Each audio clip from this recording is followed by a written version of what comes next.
morning, Jamie. Good to see you. Good morning. Okay. Good morning. How are you? Good morning, Commissioner. How are you?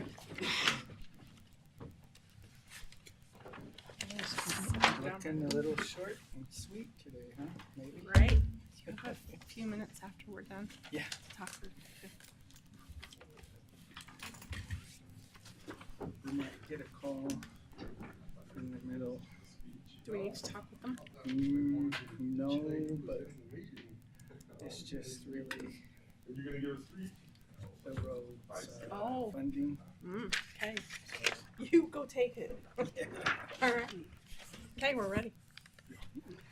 All right. Welcome to the Board of Commissioners meeting. Today's date is August 18th, 2026. The time is 11 a.m. We're going to call our meeting to order, and we'll begin with a roll call, and I'll start to my left. Commissioner Harvey present. Commissioner Stubbs here. Commissioner Mon here. All right, we'll begin our meeting with an invocation. We actually offer it to the public if they would like to. If not, we'll ask a staff member. And all of you are looking around at each other. There's 4 of you. If not, we can have staff do it. Okay, all right. Come on up. Thank you. Appreciate it.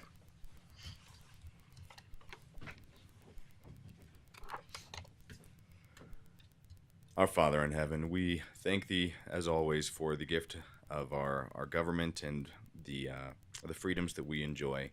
We're grateful for the land that we live in and the special privileges that gives us as well. We pray that thou wilt be with us today, give us thy spirit, and help us to have the discussions that need to be done so that understanding can be shared by everyone and that the best decisions can be made for the people to move forward.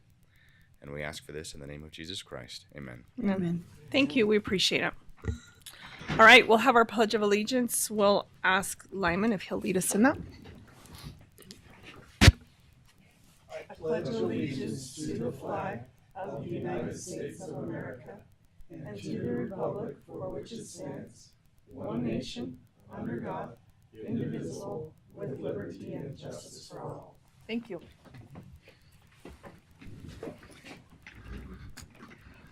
Okay, we will declare if any have a conflict of interest. Do you want to start, Commissioner Stubbs? I have none. No conflicts? All right. Madam Chair, this is Commissioner Harvey. I have no conflict for the record. Okay, thank you. And I have no conflict as well. We'll move to the public comment portion of our meeting. I will read our guidelines regarding that. The purpose of the San Juan County Commission meeting is to conduct county business in a public setting as provided by law.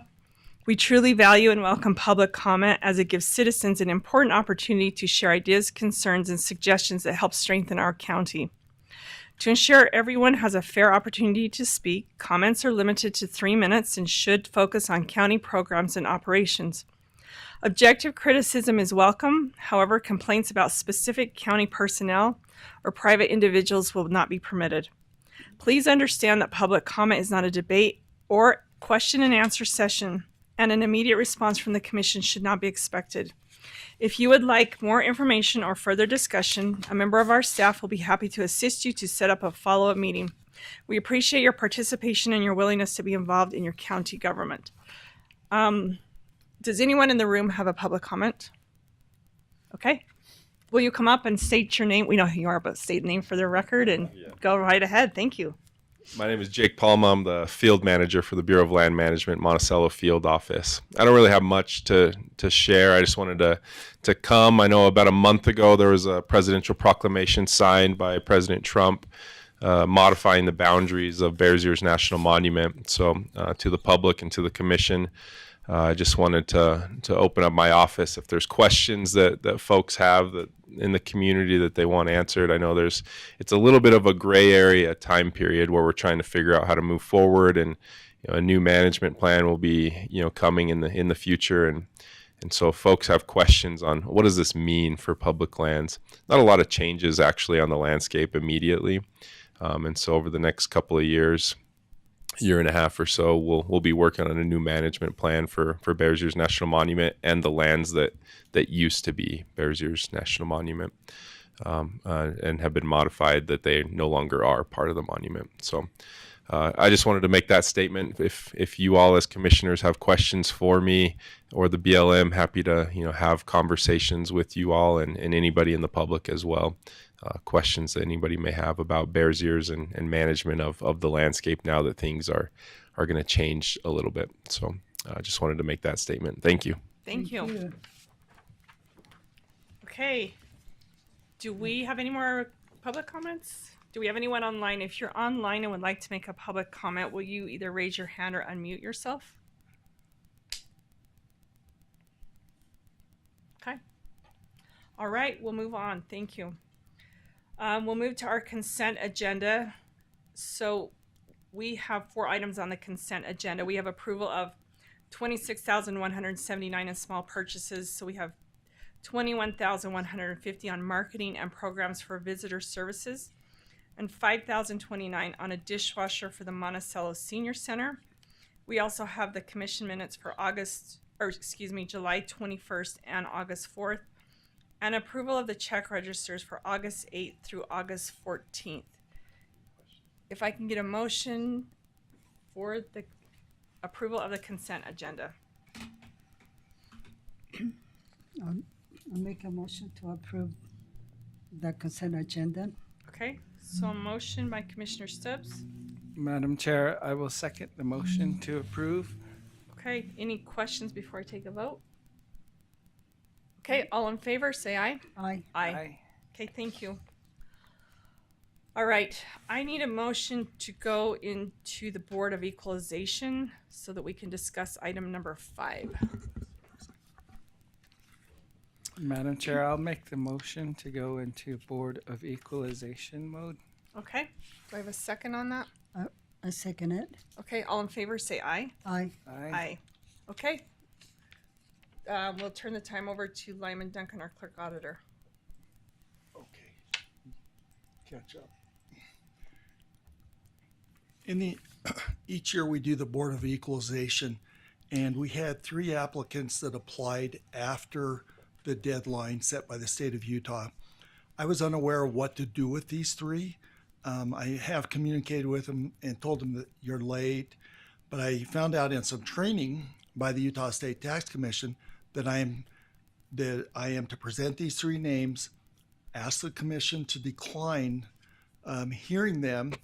I will then initiate an appeal for them and send a letter with the document to them, and they have 30 days to respond if they want a hearing from the Board of Equalization. And it'll actually go to the state of Utah. The state of Utah will then communicate to me and to the commission to hold a hearing for these individuals if they apply.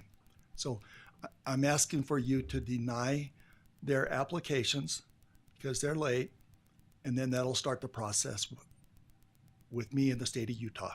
Okay. And these individuals. They'll have all rights and responsibilities allowed. Okay. Would anyone like to make a motion regarding the recommendation? Madam Chair, I'll make the motion to deny the applications because they were late.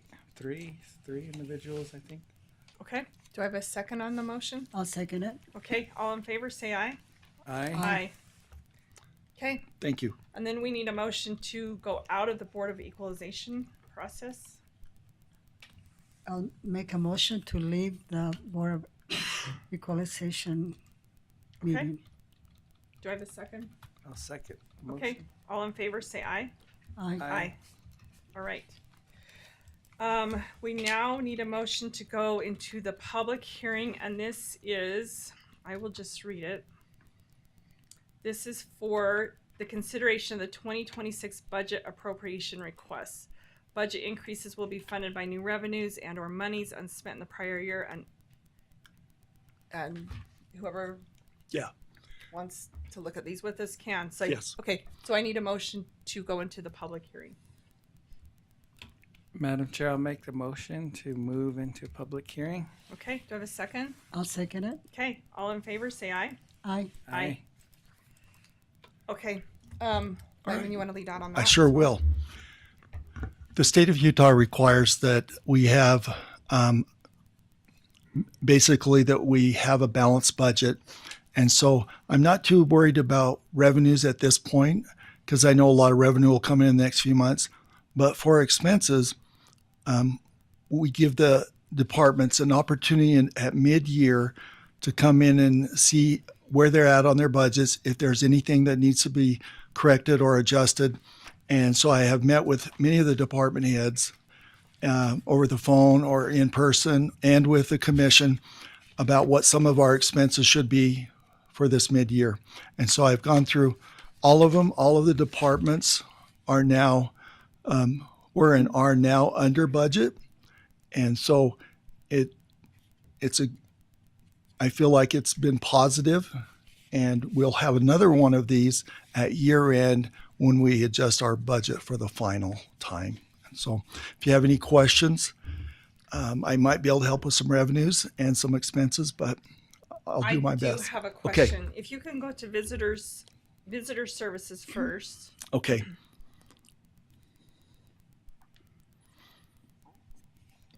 It would be It's in page- Fund 10 or the new fund we're creating? Fund 10. Fund 10, okay. Okay, so the question I have, well, for me, it's 54, but I don't know what it is. Oh, yep, right there. There it is. Okay, so the department's got an update on some of those items, and so hers looks a little different than this one. Maybe it's been corrected, but they just got those, right? Yes. So I guess the question I had is because she had the parentheses, which would be the credit. So when they get their revenue, it goes into the revenue up above under visitor services Yes. grants. Yes. Well, what it was showing in visitor services grants, does it, okay, let me see how I can explain this the best way. So with each individual, does this section that we're looking at show the expenses and their revenue together, even though it is captured in the revenue at the same It does time? not. This is only the expenses. The revenues are at the very top. Okay, so when we look at the services grants, that's only her expenses. Yes, that's correct. Okay, so Expenses related to that grant. all right, so she did have a couple of questions. I will have her go to your office on that. And this is one of the, after a lot of discussion with the visitors services, Allison and their group. Yes. We're going to create a new fund, just like the ambulance fund, the public health fund, Right. maintenance fund. So that way, any rollovers will stay within that fund. Yes. Rather than be placed at the bottom of Fund 10. Okay. So, Because those have to by law, those rollovers. I'm just saying that out. and it'll make So, it easier. Then she will truly have a revenue and expense all on one page. Okay. Economic development. We need to look at that And they're because just above them. yes, Okay. because there they are. because the actual we have is 400. They were only approved. Hold on. They were only approved. Let me look right here. 352,000. Their actual over is 453 already. So we can see that to adjust that at 718,000. The problem I see is I still don't see this account correct because the rural county grant, that was for, Those were for the individual companies that were awarded amounts of money to help their businesses grow and develop in the county. right. But so I see that one, nothing has been spent there. But when we go, I guess what And I'm I trying to think figure it's out down, is, it's 3 lines down, the Yes. 299,000. what is that? That? I believe that reflects the grants that went out to the individual businesses in the county. However, we have to have that revenue side that reflects that, because if you look, I mean, how do we go from 300,000 2025? We've approved 453. I mean, Yeah. they're Yes. very much over the budget. Have we got everything accounted for? I guess is what I'm saying. Do we have all the expenses and the revenue? We still waiting on revenue to offset that? Because that is a Yes. huge adjustment for that account. I believe we're waiting for the revenue. Okay. Which will then offset that. Because, see, Yeah. we didn't approve anything on those expenses when we approved. Mhm. And how did we miss that? I guess is what I'm asking. Well, we discussed it. Yeah. And I don't know if we ever came up with an answer as to what to do, other than for us to realize that the revenue is going to be at the very top, is separated. It's a lot like visitor services. Yep. The revenue and the expenses have been disconnected. And Okay. I'm just seeing the actual. Oh, see, we only see, and we're still really far off on that. yep, So we're probably going to have to take a look at if we that. took that 300,000 out, they would be around 400, or 418,000 for a mid-year budget, which would be under the 453 for the actual budget. Okay. We're probably going to have But to drill yes. that down again. Yeah, they most likely will exceed budget by the December, and then the commission will have to give us direction as to what to do. And Because, see, I have some heartburn going from the actual of 453 when we approved 352, and now we're at 718. Yeah. So I'm wondering if that's something we need to really work and drill down on we on that can- budget and look at where those revenue streams are. Because I think one of that has to do with base camp, and we had the expenses go out, but I'm not sure if we had the revenue completely coded correctly. Is that Yeah, right as I well? think that's in the past. It they seemed had like we matched up answered some of those questions with it income when we were here and by ourselves. expenses together, and Yeah. GAAP accounting requires us to separate the revenues at the top, expenses at the bottom, and so I moved this 299 Right. over just so it's kind of staring us in the face. Okay. And that's why it's there. So what we'll have to do is watch for the capture of that Yes, revenue that yes. comes in on that because, okay. All right. I think that was my only two Okay. questions. Does anybody else have any questions? I have a question, but maybe when we do number 7, if Okay. you can come in the front. I'm sorry, my neck hurts to turn around. Oh, okay. So if we can, Okay. when we do number 7, I have some questions. Okay. Very Thank good. you. Thank you very much. Do you don't want to ask those in the hearing part of it? You want to ask it when we get ready to Well- approve it? Because you're welcome to ask them now if you want, because we're in the work part of it. Okay, I just want to ask about number 7 because it's talking about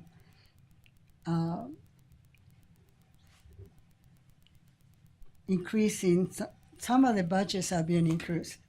I guess I'll move back, but then I feel like people cannot hear me, whatever. Okay, in order to make our budget whole, we're using some revenues. And I just want to know, are there, where's the increase coming? Is it state funds? Are there federal funds? There some multiple ways that we're trying to make the budget whole. And my question is it coming from that? It coming from grants? It coming from the general fund? My question is coming from the general fund. If we're trying to make budget whole using a saving general fund, then it kind of concerns me because it may look like lots of money we have right now, but live in a household where we have one checkbook and 2 people spending the money, sometimes, Yeah, absolutely. we can get into trouble. Yes. So I just want to find out some of those budget that we adding money to make them whole. What are some of the sources? I'm sure it's, Like the one we just looked at, yeah. that'll need to be Yeah. drilled down into, gain that Yeah, information. and it's other departments that when we went through their budget, they require more funds to make it whole. Are they other departments besides the government? I felt the majority of our departments were under budget as of year end. Okay, so that's. There was only 1 or 2 that actually needed some looking at, and Okay, which departments were those? Besides economic? We did the one that we talked about was the recorders. Well, no, let me put this. And the We recorder put has it the with the adjustment in it. recorder for the adjustments. Yes. The only one because it's to buy the software for all 6, 7, 8 departments Yes. that are using it. So that's really our only adjusted account. The rest we're all under and still remain under. And then the economic development's the only one that we've got to look at. Do we have some that it's costing more than they're generating?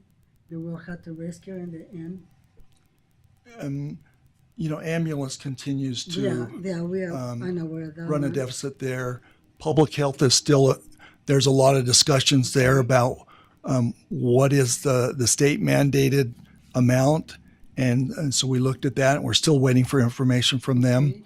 The high, or the budgets that have significant amounts of money, like the sheriff's, attorney's offices, they were all under budget. And so And the road department. road department.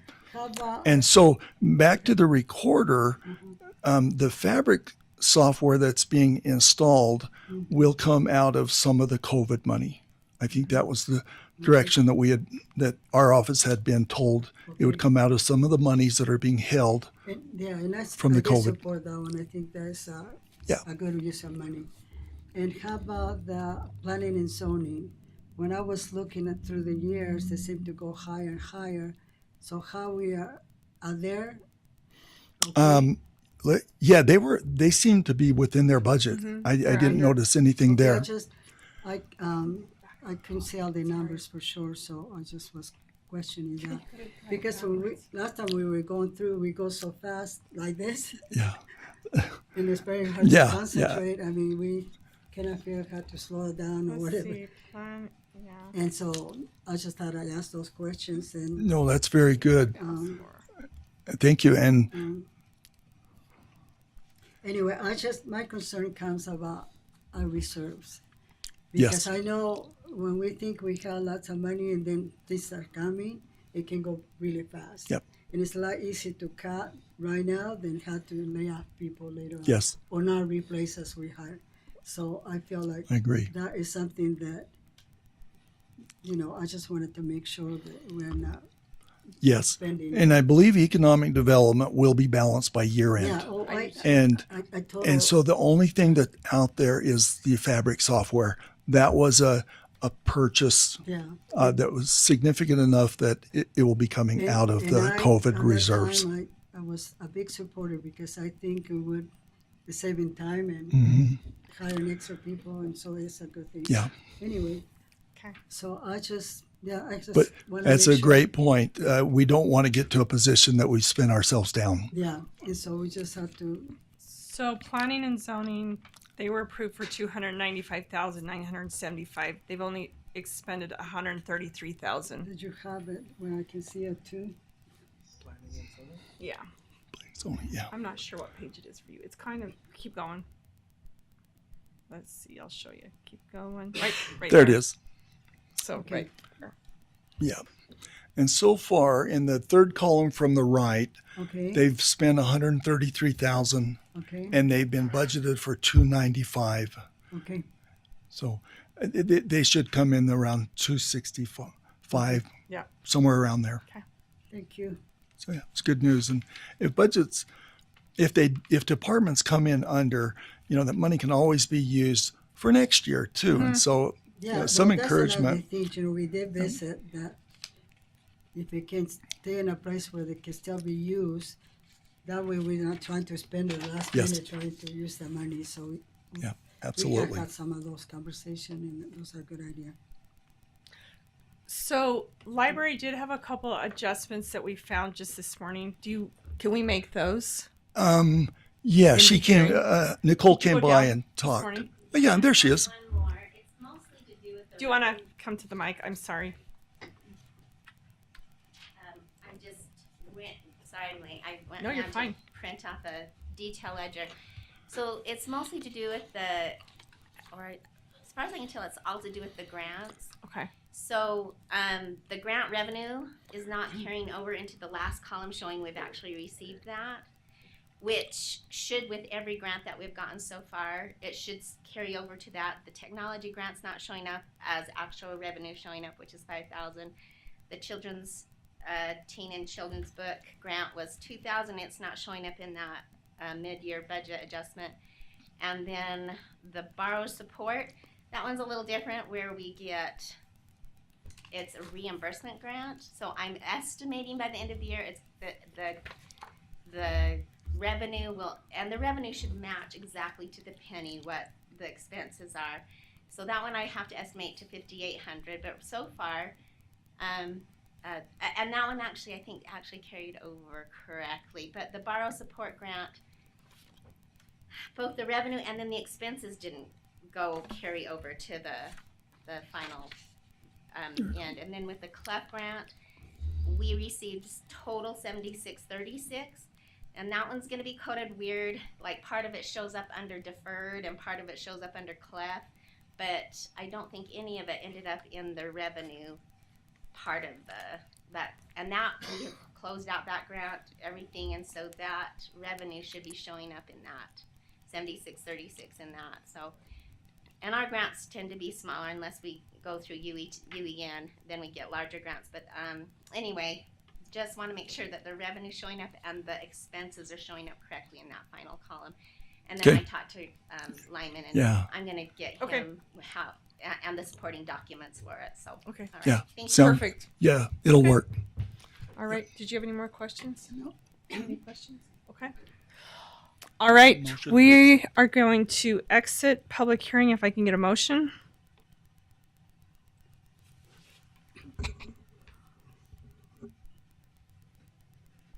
Motion to exit public hearing mode. Okay. I'll second it. All right. All in favor, say aye. Aye. Okay. We'll move into our business action. So our first one is consideration and approval of the 2026 mid-year budget adjustments as discussed and presented in the public hearing. So if I can get a motion for approval. Motion by Commissioner Harvey. Okay. And I'll second it. Okay. Do we have any comments before the vote? No. Okay. All in favor, say aye. Aye. Aye. Okay. Number 8, consideration approval of the 2026 quarterly financial statements revenue summary balance sheet. We'll turn the time back over to you, Lyman. Thank you. All right. Thank you very much. The first page, for as far as the balance sheet, is what I'd like to focus on. It shows cash that we had in 2025 in the first column, 12,608,000, and then the middle column shows cash that we currently have in 2026. So there's been about a $300,000 increase, which is positive. We like that. And as far as Nice work. then if our receivables are consistent and so on, if you look at our liabilities, they're somewhat consistent. It does look like we have a negative down there, so I'll have to find out. And this is, I now remember what this is related to the reconciliations of the payroll liabilities with PHP, URS, all of those vendors that sell us services or policies. And so I think in future months, we'll see that move back to a positive number. Can I ask you a question? Yes. Because we have a 2027 column on the revenue. I know. Is that because it's split in 2 years, like from a July to a July? No, I could go and remove that, Oh, okay. take it off. If I had spent some time with it, I would have done that. Just Okay. taking it off. All right. So, Thank you. now, if we continue on down to the next statement, would be, and we can go through that. The facilities maintenance wouldn't hold any cash or have liabilities. That's just Sam's department, and it would be expenses or allocations based on departments, FTEs, whatever it might be. So, and if you could go all the way to the bottom of this one. There's the road, their money, and which they really do well.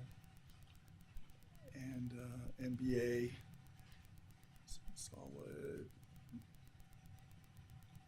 public health, emergency medical. They don't hold any cash, capital projects, and the road capital fund. And landfill, they are an enterprise fund, so they will hold some of their cash. And tax stability will hold some cash, and so that's positive. And library fund holds a small amount. Okay, and go past this one. This is just kind of a free for all. Okay, now, and yeah, continue on down. Okay, here's our standard financial quarterly report. And so we're halfway through the year. If you can see that the prior actual would be 2025, and the current period, you can see that our revenues are down, but we haven't applied all of the property tax or the general sales tax or all of the transient room tax. So that'll be much higher. Have some revenues and license permits. Building permits are really strong. So in the total taxes, the current period, those two current year actual, they add up to the last column. No, the third column is the accurate column that we have right there. Okay. Yeah. So the one The before, second one, not quite sure. because it had the same name, so I was wondering if Yes. it come with two I different probably categories. should just delete that one. Okay. And,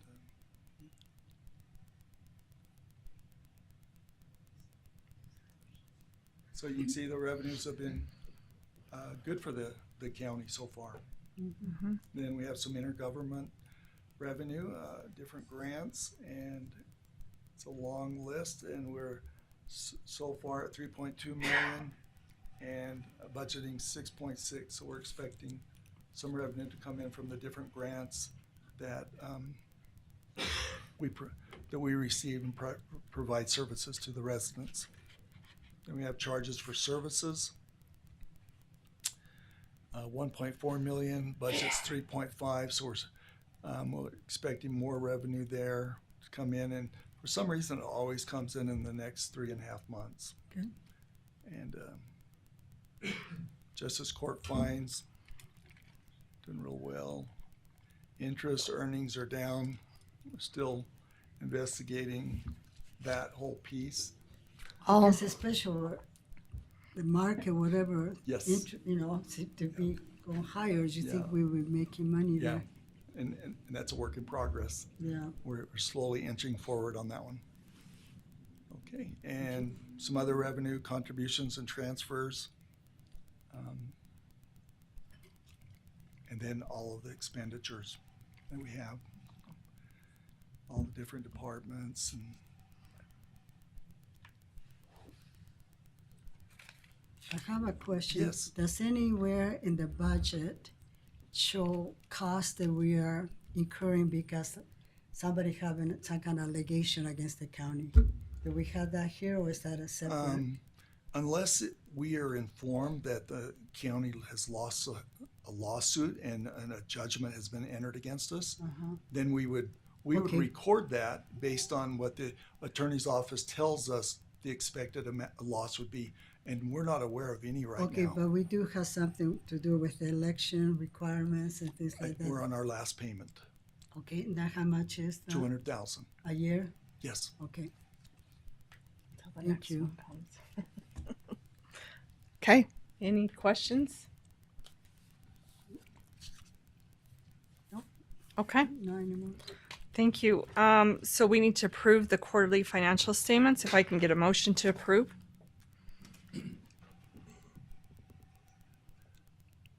Oh, gonna buy dishwashers and washers.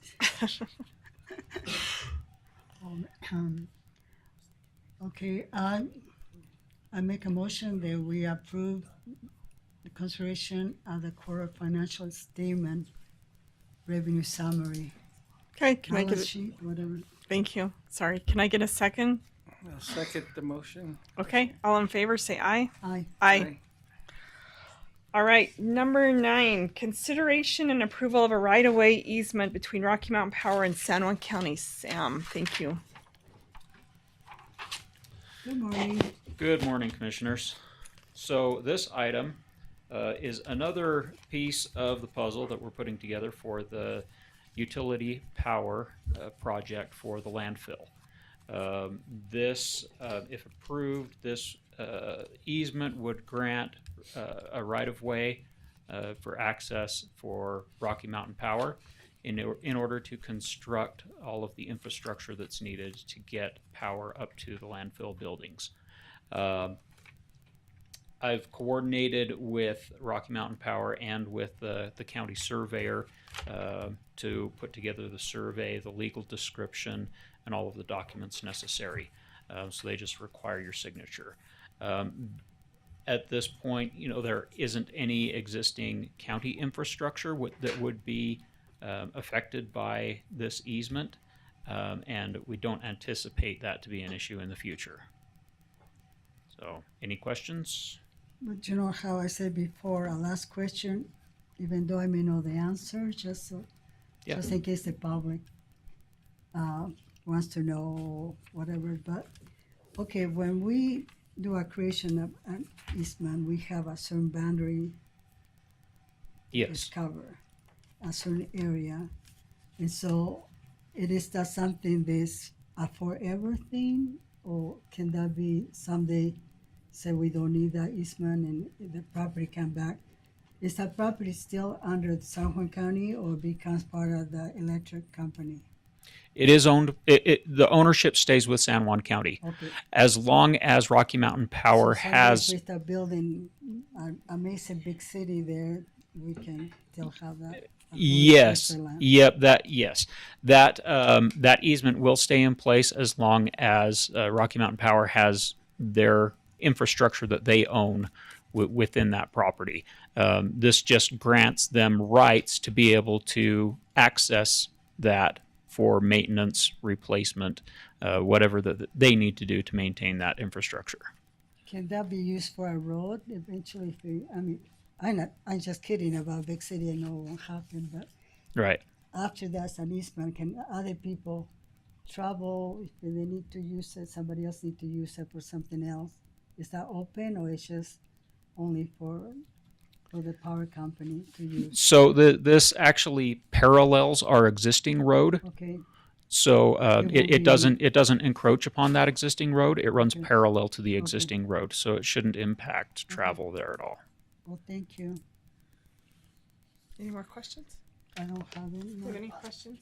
I do have a comment. If you go up, when that came through Municode, the signature page would not pass to get it recorded. So I redid the signature page, but it appears, and I sent it back through Municode to Rosa. But the copy you're showing here is not the copy that I had to make an edit to. So it's just the signature page. So it's just the signature page. I will forward it to you in an email, like right now, where you can sign it. Can we see it? Yeah. Could you forward it to all three? Yeah, Oh, it's just right Okay. here. I can Okay. send it to you right now. Okay. And basically all that affects is kind of the formatting of that Yeah. signature page as far and some of the information that is filled Okay. in. That is also required to be notarized. So there's a kind of a standard signature page plus a page that needs to be notarized. And once all of that is done, then I can take it to the recorder's office to be recorded. Is that the one right there? That's the That's the notary. that's the page that needs to be notarized. Oh, okay. The page before that is the page The that signature page. Mitch Okay. made some modifications to. Okay. So a couple questions. Yeah. I mean, we're signing this. This has been a long time coming, Yes. but we're still 82 months out before this. Weeks. Weeks. Oh, Weeks. that's Weeks. a lot. Weeks now? Oh, weeks. Oh, Okay, yep, which is months, still we six don't have point. to worry. 5 years to reach 6 point some years. I'd have to Yeah. a year and a half. A year and a half plus. Okay, 50, so it's been 52 weeks in different a than- year. Yeah. Oh, so now we're at 82 weeks. Yes. Okay, sweet. So the question that came up that was asked of me is that do they, because they're putting the infrastructure in and then you're buying power from them, are they really charging the landfill $1,200 a month?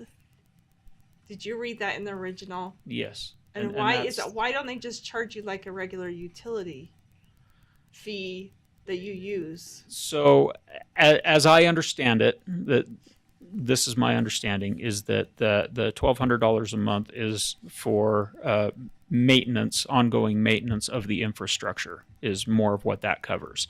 That's over and above the cost of the actual power that they're providing. So they will charge the county or the landfill for that. Yes. Because why do they not maintain that facility if that's what they've since put in? Is it because we requested it? I mean, once you get like if you get power to your house, then if a pole breaks, I mean, it's their responsibility. Yes. But now I feel like they're charging the county to maintain that. Yes, and I think my assumption is that if that infrastructure was serving like multiple different entities, then that cost could be spread out among all of those different entities. Because it's only serving the landfill, then the landfill bears the burden of those costs. Okay. Okay. And also in the contract, I don't know if you noticed, but if we selected an option that if anyone else wants to connect to that infrastructure in the future, within, I believe it's the next 10 years, I think, they would have to pay us 20% of the infrastructure cost that we put into it. And that's for up to 5 additional connections. Okay. Just in case anyone in that area, would like to connect to that as well. Okay. So we I don't know we where may see some reimbursement from And for that. some reason, I don't know where we got the months from, but that was kind of part of that original discussion. I thought was the months, but we're to weeks, which is good. Yes. Okay. Yes. All right. Does anyone have any more questions for Sam? Mitch, do you mind having Rosa print that signature page and bringing it to us? No, yeah. Okay. That'd be great. Okay. Thanks, Sam. Yeah. Thank you. So we need a motion to approve this right-of-way easement. If I can get a motion.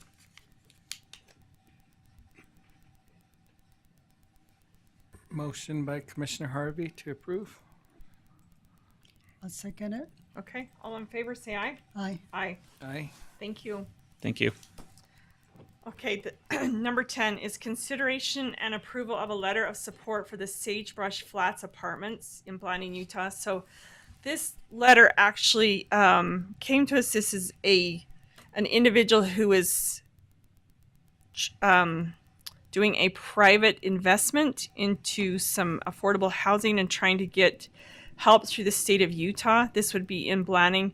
This was also supported by Blanding City, and that letter is just to say that we support what they're doing. It's not asking for any financial commitment from the county. It's just that we support it and asking the governor to award a 9% federal housing tax credit on the project. And as many are aware, Energy Fuels is expanding their production. There's great need for housing in that area. And so this is kind of a beginning spot for this. And that's what that letter is for. And also, it's an ideal place to have those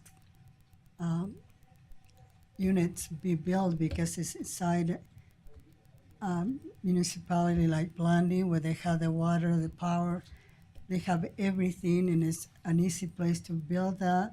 And for those that are not familiar, it's going to go between the small park that's in Fifth South up to the road where the road that goes to the Anderson Museum, and behind that is the women's shelter. So it'll be in that property, and so I think it's just not only this individual that's requesting, but it's a whole group of involved in this project. And as Commissioner Ma mentioned, we are in need of housing. It's not need, it's critical. We have to figure out how to create housing, and because it's not just only the cost is forbidden, but also the ability, be able to find them. It's kind of hard to do, so I will make the motion that we do support this letter. Okay, do I have a second? I'll second the motion. Okay, all in favor say aye. Aye. Aye. Aye. Someone asked me where this piece of property was, and I said, well, it's Sagebrush Flats. And they said, well, that's the whole county. I says, you're right. It is. All right.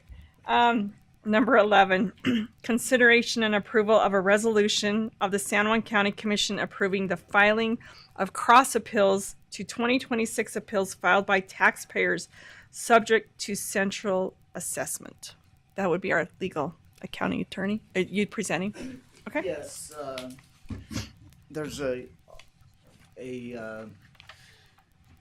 litigation going on right now involving the protest of some centrally assessed property by some companies. One is the Mid-America Pipeline, the other one is whatever that says there. But this just is a resolution allowing the county to, they've appealed the state's categorization of their taxes that were centrally assessed. And so that's up on appeal right now, and these companies have assets in other counties as well, so other counties are involved. This would just allow San Juan County to also cross appeal, meaning that we would would also appeal the findings, so that we could get any relief according to the evidence that's presented. So that's it in a nutshell. Okay. Does anyone have any questions, comments? I have a question. So who drafted the document? The state did, I assume, or whoever is in charge of getting this thing, sharing this with the different counties. Okay, so this is coming to us as a format already done by them, and we just, and so this just need to be signed by the chair and All of us. like all of us. Okay. No. Well, we all vote, I guess. Anyway, Yes. I just want to make sure that since it's a very important document, that we have some assistance or help with it, because this is look like it's something big. It's not something just about the county. So this Thomas Peters, who this goes to, he also helps represent the county, but also Uena, Duchesne, Grand, San Juan, and there might be one more county. So it is kind of a group, and he's the one that has reached out to the counties and said, "This is my recommendation. This is what I want to do, or what I would recommend, I should say." Okay. Did you second the motion? Did we get a motion? Okay. Can I get a motion? I was just waiting in case Commissioner Harvey has something. All right. to say. Okay. Do we have? Can I get a motion then? I'll make a motion to approve the resolution. Do you Okay, have a with those clarification, I will second it. Okay. All in favor, say aye. Aye. Aye. All right. Number 12 is consideration and approval of a resolution of the San Juan County Commission initiating the annexation of central unincorporated territory in San Juan County, Utah into the Moab Valley Fire Protection District pursuant to Utah Code 17B-1-4033A. Legal. Yes, so there is a fire protection district, a special improvement district. It's really not, but I'll say it's a special improvement district that was created in the 1950s. to provide fire protection services for property in Grand County. That district is well, functioning well, producing revenue and so forth. They and the county have been working together to get some property in San Juan County along I-91, US Highway 191, added to the area of the fire improvement district, so that some unincorporated areas in San Juan County would receive fire and protection services if this property were annexed and become part of the fire district. The resultant tax increase is expected to be about $67 a year for an average piece of property that the owners would need to pay to become part of that fire district. Okay, do we have any comments?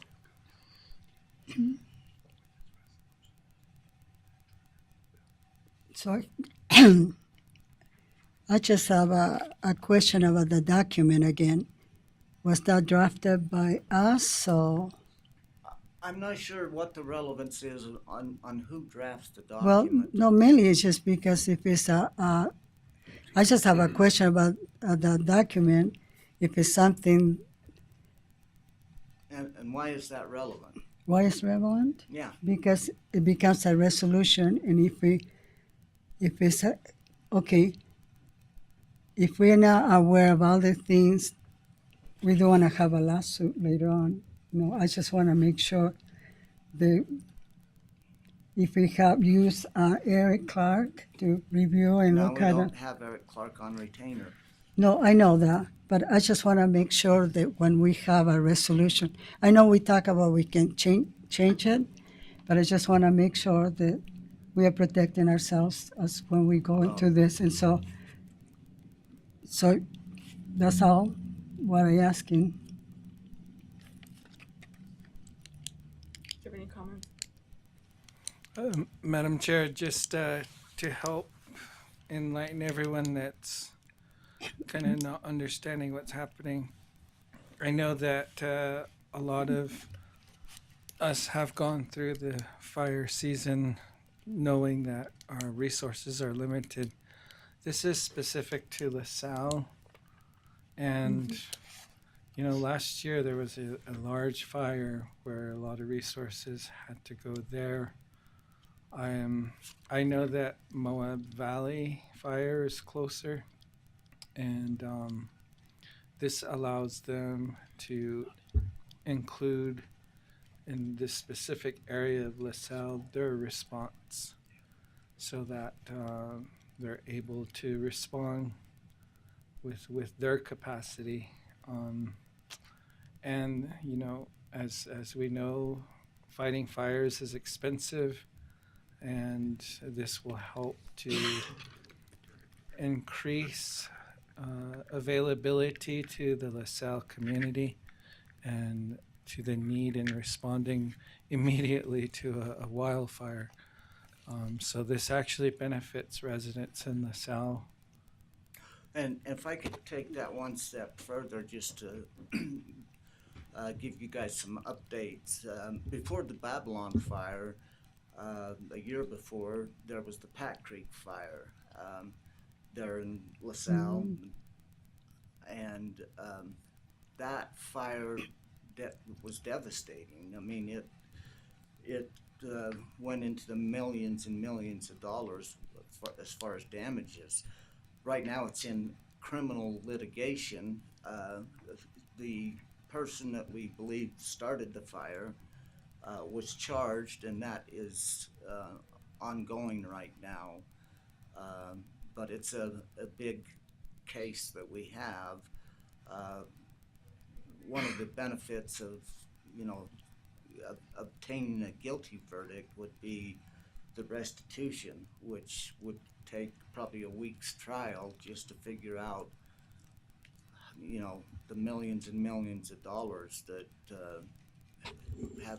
that the county and the state and the feds have had to put in to stop the fire, that went into stopping the fire. So this is well needed in San Juan County, because so many people, when I first came down here, I didn't understand that how people could get insurance on their house when they had to haul water. But evidently you can do that, because a lot of people do haul water.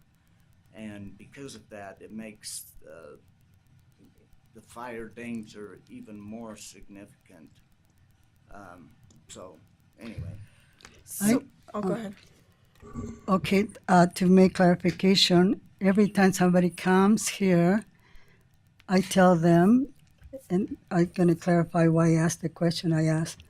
I tell the people they've been presenting, I said, I may know the answer to the question I asked, but the public that's watching the replay or watching right now, they may not understand why we're doing this.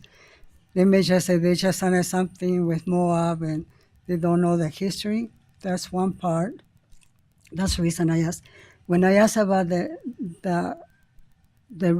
who wrote it and why, it's because we, as a commissioner, we encountering things that happen. Other people have written and done things, and sometimes we don't have the history how it's done. So it's not a matter. It's just I do it because I don't know which other way to inform the public why we doing what we're doing, and so that's the reason I appreciate Commissioner Harvey explaining, and also for you to respond. And I know this is very necessary. They have done a good service to be there. It will take for us a long time for us to get to a fire over there, so it is a good thing. My thing from now on, instead of arguing or fighting, I would just ask questions that people are going to ask me on the street.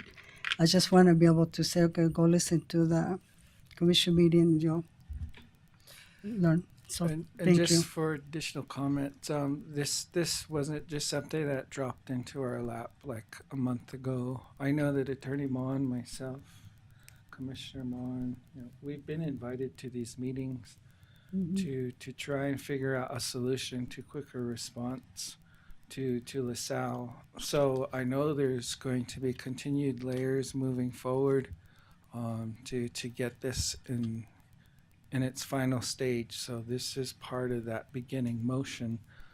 And referring to this map that everyone is looking at, this is actually, if you're going towards Moab, you're coming out of Wilson Arch and going up. And then here's the intersection to LaSalle, and then to LaSalle. And then this is continuing on into Moab, going towards the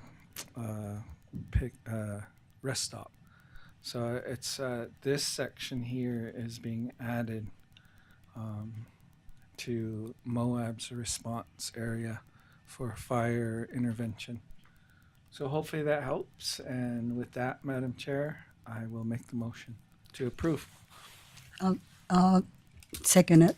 Okay, I just want to make just a couple clarifying points to add to the conversation. So, Moab Valley Fire did approach us. They have done this process before. So this resolution is part of that process to get that annexation to happen. So they are waiting on us for this resolution to pass so they can move forward. They did open it up for a public, for the opportunity for the public to come. There was a meeting held at the Spanish Valley Clinic. We had a few residents that came so that they could understand why they're being taxed more. But if you got to consider, if you lived in Spanish Valley, you would want Moab Valley Fire to respond to you. You would not want us or someone else. And so, Yeah. and like as mentioned with Commissioner Harvey, and the attorney, every fire that has come, they have used their equipment and been on those fires. And so this is the next step to completing that process. And there is a timeline there because then it does go to the Lieutenant Governor's office for review. So in order to get that done and timely, this is the next step. So, okay, all in favor, say aye. Aye. Aye. Thank you. And You can stay there because number 13. Consideration and approval of a resolution of the San Juan County Board of Commissioners appointing an interim San Juan County assessor pursuant to Utah Code 20A-1-508. Okay, as you know, we're trying to go through the steps to, because of the vacancy in the assessor's office, we're trying to go through the steps to get somebody in there full-time. Part of that process is to appoint an interim manager until an election can be held. And so notice was sent out to the Republican Party because Rick Meyer, that was the party that had held office in the assessor's office. So they submitted the name according to the process. Nate Pitts has been working in that office as a deputy assessor. He's fairly new in there, but they submitted his name, went over all his qualifications. I've received all of the paperwork that I've needed to confirm that he does qualify to hold the office as an interim assessor. And so this is a resolution appointing him as the interim assessor until the next general election. Okay, I have some question again Okay? regarding the process, and this is just so we can, I know you're not on trial, I was just trying to clarify. So, because the person that was in the position did not finish the term, who is not us that appointed him, who appointed him to be in The Republican Party okay, so submitted this, his okay. name. Okay, so just to explain to the public, it goes into a process. Different applicants go before the Republican Party, and it's the Republican Party who put Nate in the position, which us as commission makes sense because he's in the office and he knows what's going on. So that's one process. So now he is the interim, meaning between whoever runs and when the position, he's an interim person. So that is the job of the Republican Party, was to assign him to fill the position. My question is their job of the Republican Party, because now we're gonna have to have an election, and the way I understand, under the rules of the government, they cannot appoint who runs for the position. I think that is, and that's what the one I trying to understand how that works, because there's two different things here. Okay, he's appointed as interim, but now if he decides to run, he'll have to run of other candidates. So, but the Republican Party is not, at that point, it's my understanding the Republican Party cannot say who the candidate's gonna be. But is that how you see it? Well, I'm not. First of all, I published, or I think last commission meeting, I brought to you my legal opinion, or I sent it to you on the step-by-step process. So if for the public, that was part of the agenda, I think, for the last commission meeting, is that step-by-step process that goes through and explains each step and why. Now, as far as I'm not sure what you're asking, but the process is this. It's fairly simple. He's been appointed the interim manager.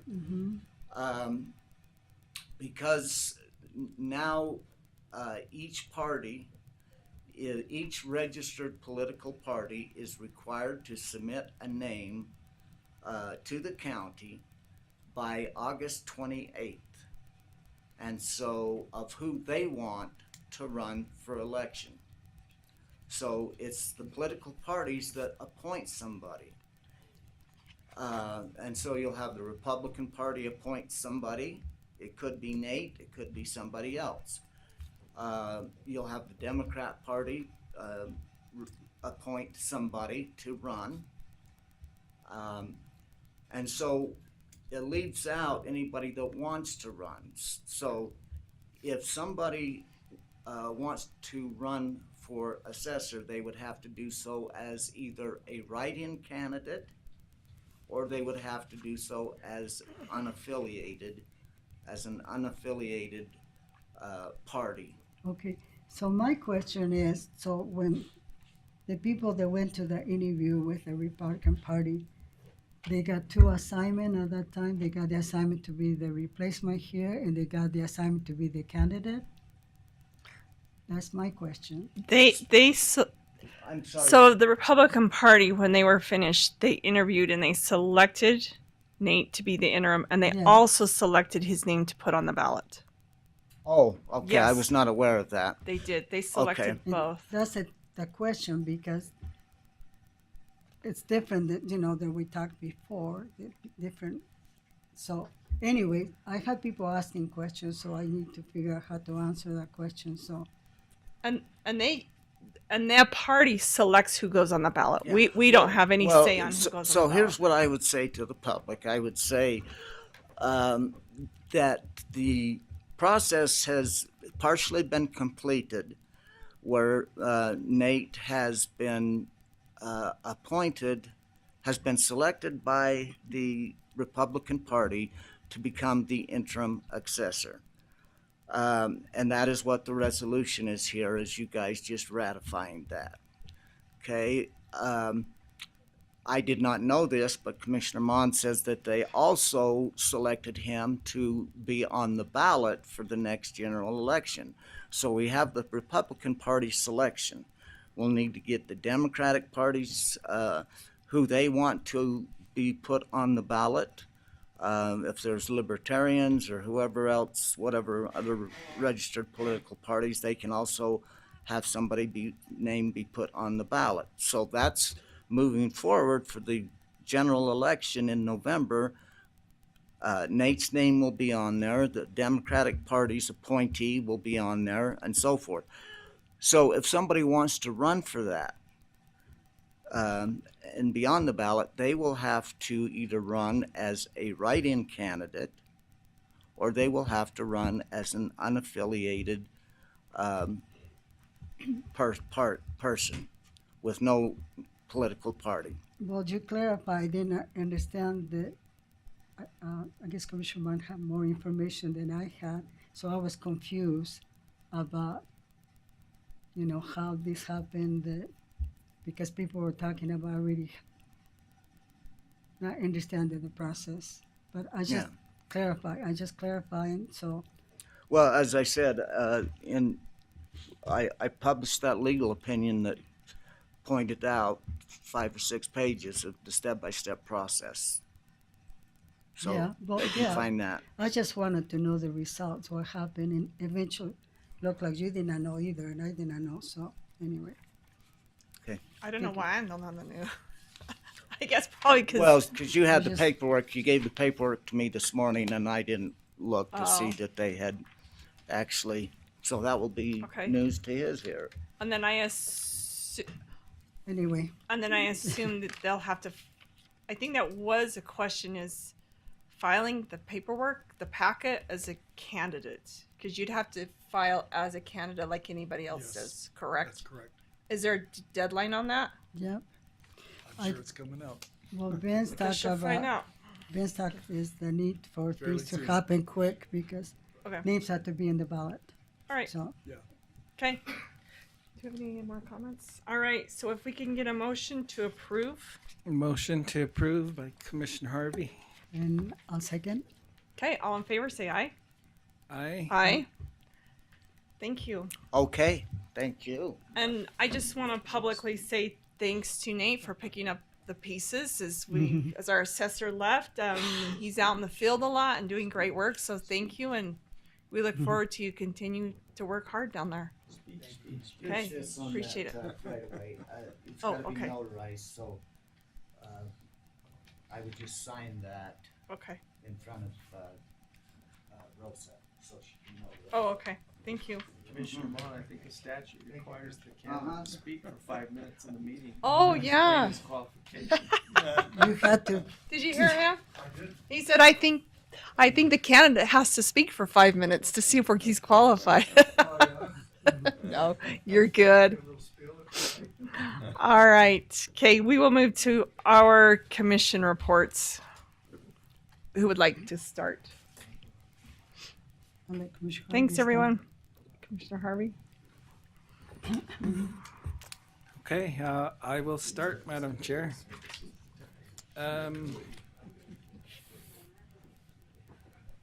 Thank you. Our next Criminal Justice Coordinating Council is scheduled for the 21st, I believe. Let me double check that before I lock it in. Yes, it is by video, and it'll be at 11 a.m. We were able to get in touch with the Navajo Nation, Anath Judicial District Court, and we have a pathway now to access Anath District Court data. And so Attorney Mon was there with Anath District Court Representative Brian Parrish, and we talked about ways to exchange information and to be able to come together to share kind of information about cases in the courts, primarily criminal justice cases such as domestic violence, drug offenses, and small crimes and such.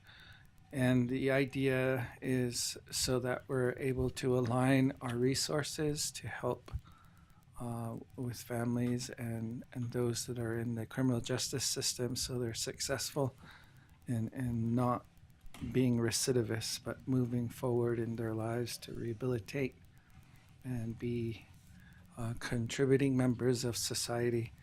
So we are with Judge, our new Justice of the Peace, Judge Whitney, and so this Friday we'll have Utah Association of Counties. Andy Faulkner will be coming by video. She will be reviewing the deadline for counties to be preparing their priority lists for the upcoming year. Usually UAC will help assist all counties in some of their criminal justice coordinating councils, the identified priorities for their counties to seek funding for programs and different like projects. We also have been on a different subject, the Children's Justice Center. We have been working with Robert Nyman, our director, mainly going out on the southern part of our county to visit the Utah chapters. We were able to go before Mexican Water chapter on August the 2nd, where we provided information about the Children's Justice Center, the facility location, and the resources available to community members, to victims that need the service. We also went before Navajo Utah Commission, again at Mexican Water chapter on August the 11th, and we're also able to share the same information. Our hope is to go out to Anna chapter, Tisnasbas chapter, Red Mesa chapter within the next couple of months to continue promoting the Children's Justice Center as a resource for all the citizens down south and in the county, and to encourage them to know that there's local resources available to them if they need assistance with getting forensic interviews done, legal counsel helping to prepare petitions, and getting the case prepared to submit before the courts for review. We do have a fundraising event for funding of the Children's Justice Center, the new proposed facility. Our first one is scheduled in Monticello on September the 2nd at 6 p.m. That's when I will be preparing my award-winning chili beans and making Navajo fried bread and selling them at a good price per plate. So it's not the fake stuff. It'll be a real Navajo taco made by real Navajos. So we welcome you to that event. I think we're going to do it maybe at the park, I think is what we've been thinking. So there will be flyers. Please come out, bring your families, have some Navajo tacos. It's for a good cause. We're trying to raise money to put towards the new Children's Justice Center in Blanding. Final report is on Friday. The Department of Energy came down. We were able to visit with representatives from the Department of Energy. Cindy Eckerson, who is the tribal liaison and the director of the Department of Energy, came down to Bluff. We were able to talk about their priority for promoting the governor's nuclear energy priority.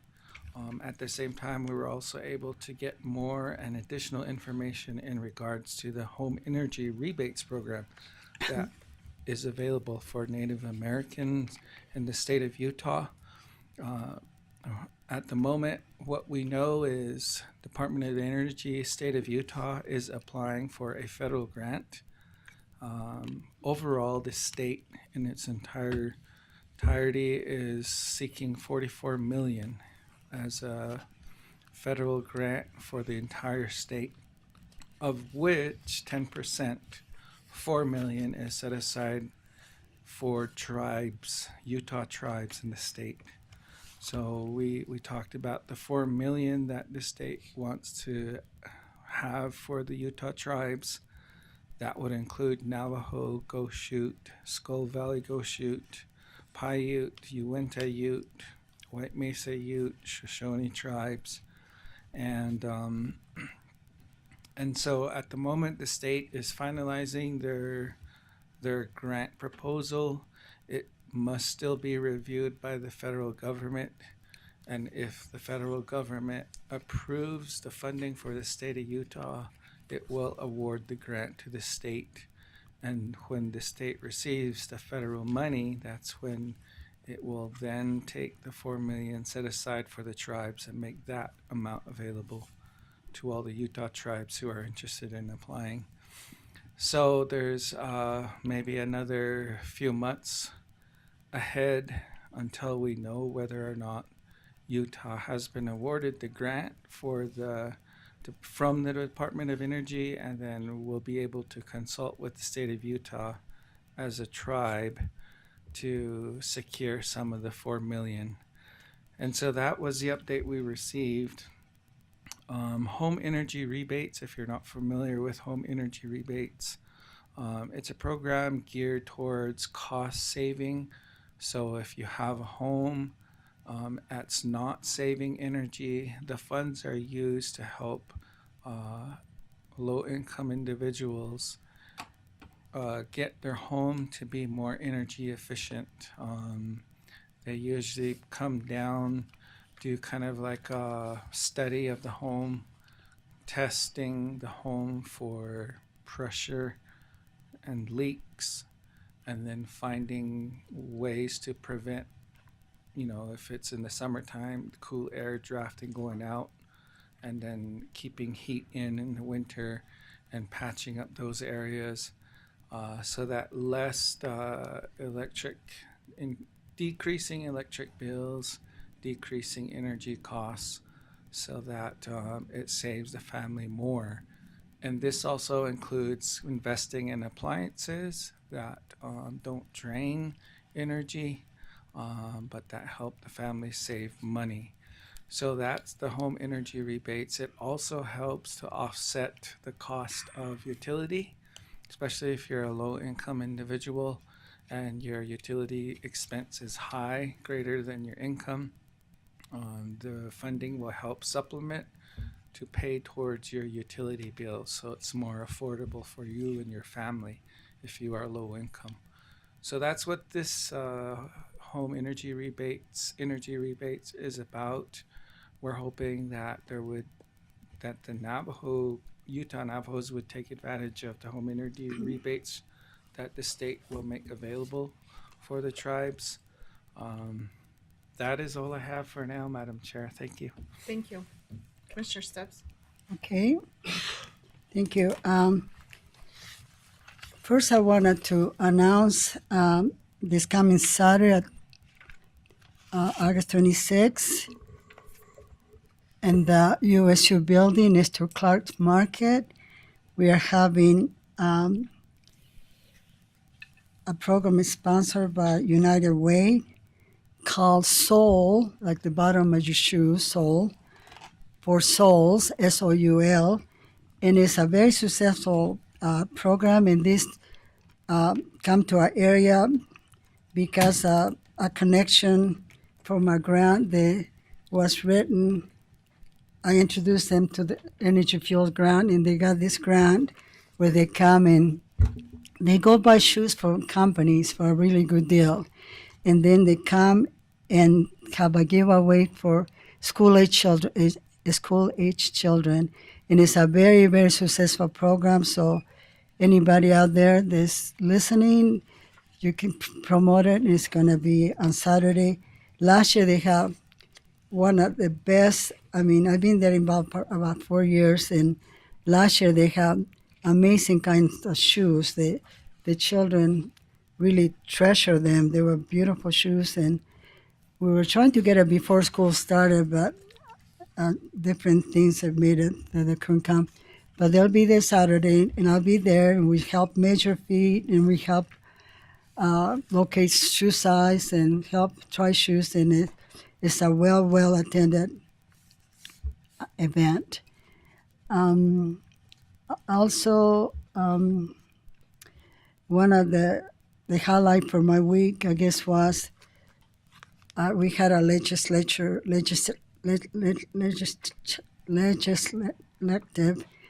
tour. They came from the Department Mine and Energy and Gas, and I had invited them about 2 years ago, and I lured them to Navajo Tacos, and so they do 2 tours a year. They do one in the spring and one in the fall. And so they came back this year, and they bought with the team. They brought a couple senators, and in the beginning of the meeting, one of the senators is showing us the process they're reading with colorful bottles, and I think he was feeling that. I don't know, but he said, "Is this what you brought me for?" Probably look childish. I don't know. And the director say, "Just wait." And so it's kind of interesting to see the process as we sit down. There were a total of 25 people. I mean, they brought 9 from up north, and then some other people came, and there's 2 or 3 that I invited. Our commissioners were there. So, and that being a very, very well received meeting. And as they left, this one person said, "If this was you invited for," totally had changed his attitude as we had talked about the needs. My point was the need for transportation, the need for education, and all the stuff that we need in order to be able to make use of this amazing facility that we have. And they just announced that they're expanding, like we mentioned earlier, one of the biggest need is housing. I talk about housing too, and people don't know about the male employed 50, just pretty much equal, 50% Native American and 50% Anglo population. And as we tour to the facilities, you see lots of in the lab, all kinds of different groups of people working for the mine. And it was a really good experience. It was a satisfying experience to know that we have put out there what we are needs. They come and see us and they say, well, you don't have infrastructure, you don't have this. We have the mine that has, the uranium mine that has a certificate, a license that nobody else has. And so we need to use that. And so to me, it's like we need to start. We're never going to have infrastructure if we don't start. And so it was very exciting. We drove the new USU president with us, and he was so excited. He had no idea what we have in the county, and we were creating all these different ideas and things, and I'm so excited to see that happen. But one of the things that, in that capacity that I was hosting them, I was not only acting as a commissioner from San Juan County, I was also acting as a member of the 8 counties rural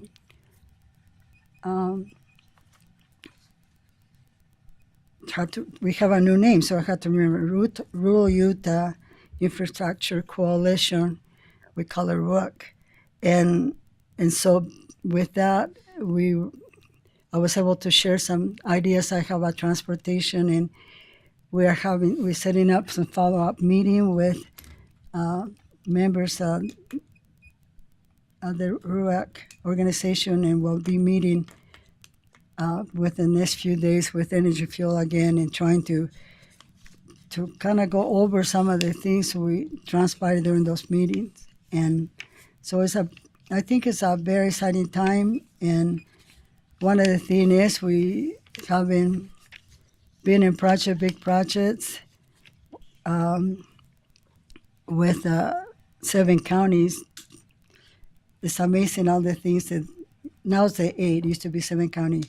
Amazing all the things they can do, and so I was very pleased with everything turned out. We didn't have very much time to prepare, but everything just turned out really well, so I'm grateful for that. Also, I had the opportunity to work in a project with Larry H. Miller, was sort of with a grant from Larry H. Miller. And there's some question that people ask, how were people selected for those projects? And basically what just came from when Talia Hansen, the head of the Economic Development, she had a rural grant, and she had enough money to around $130,000 from her grant for applicants.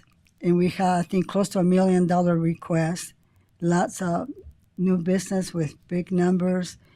And so when she finished doing her selection, we went over the list and trying to find, we had, the funds were $50,000, 25 went for community development, 25 for economic development. So we found the one for economic development and got some of the projects idea from that list, and I had 2 requests for the grant. There will be an existing business already, and we could not help somebody with $50,000 or $20,000 because we didn't have that much money. So the process have been completed. Some of the projects still in work, but if you want to see one of the projects that will because of this grant, we have a building blending the shares walls with multiple buildings there on Main Street. Part of the mural was underground that we wrote from the Rotary Club to Energy Fuel, and they gave us part to finish to do a mural that faces is south of the parking lot of the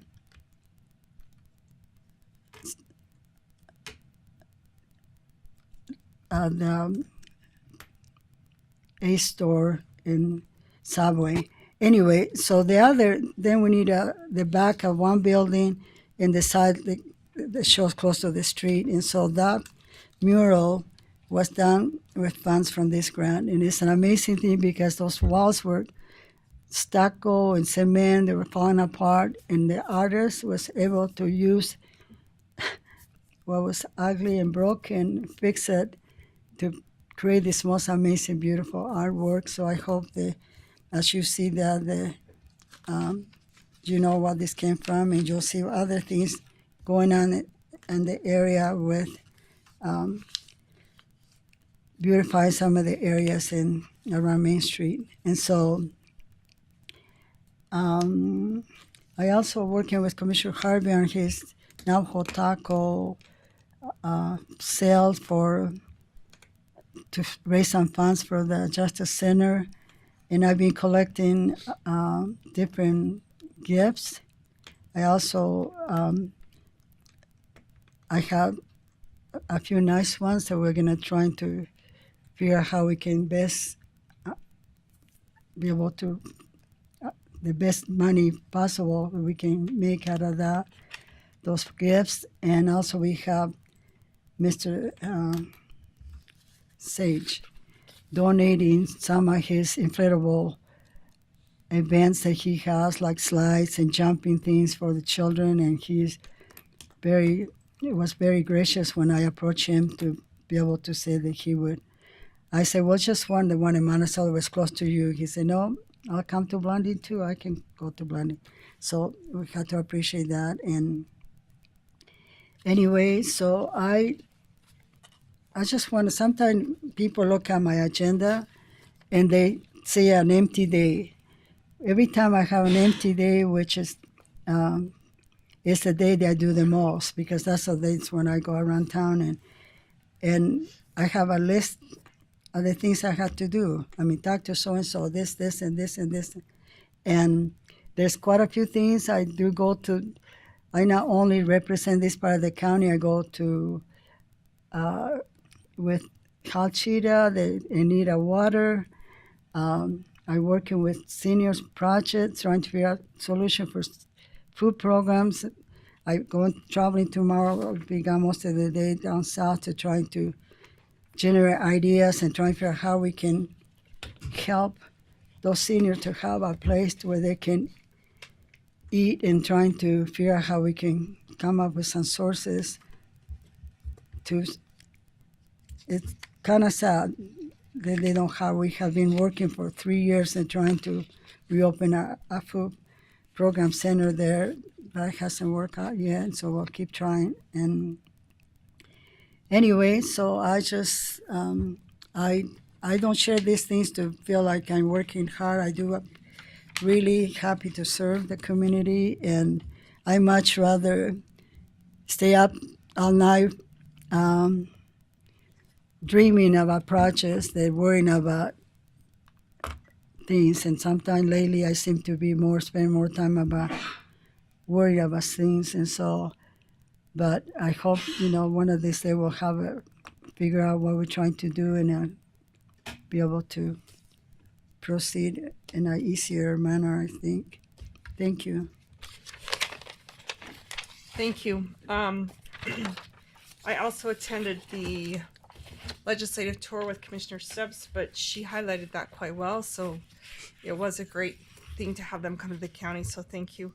Also, we had a USAC meeting a couple weeks ago, and it's where the commissioners meet and discuss some items, a couple of things to be aware of is there is some EMS licensing, and I think we're okay in our county, but you have to basically declare what your boundaries are with which company you're going with.